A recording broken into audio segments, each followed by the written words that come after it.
Hey, salut à tous! Aujourd'hui nous allons faire une review du nouveau chapitre de One Punch Man et franchement ce chapitre est une masterclass. Pas autant que le 153 mais il est quand même. Nous allons reparler des événements un par un dans l'ordre, du coup c'est parti. Première page, nous reprenons pile quand Saitama et Flash sont revenus. Les deux observent les alentours et analysent la situation. Et là nous avons le regard de Saitama qui croise celui de Garou. Saitama sprint vers lui et je pense que comme tous les lecteurs, je m'attendais à ce fameux combat du webcomic qui allait enfin démarrer. Mais là, nous avons une scène qui m'a fait souffler du nez, je l'avoue. Saitama ne regardait pas Boros mais se dirigeait vers son disciple en pièces. Et là, nous avons une citation des plus émouvantes.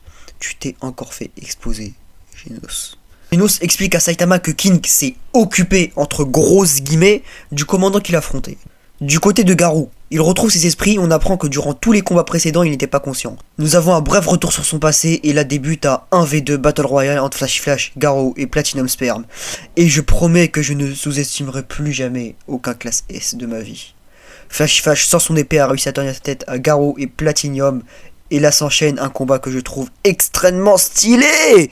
Pendant ce temps, nous avons le retour sur Saitama, King et Genos. King explique à Saitama que Genos est en morceaux car il a protégé Tatsumaki de l'ennemi. Et il y a une remise en question de Genos qui se demande s'il n'est pas faible car il n'a pas eu la force de s'autodétruire au moment où il le fallait. Et là nous avons un moment maître-élève juste magnifique à regarder. En plus de cela, il y a le retour des pages en couleur. Et là je me suis dit, ok, One Punch Man fout droit, le manga game.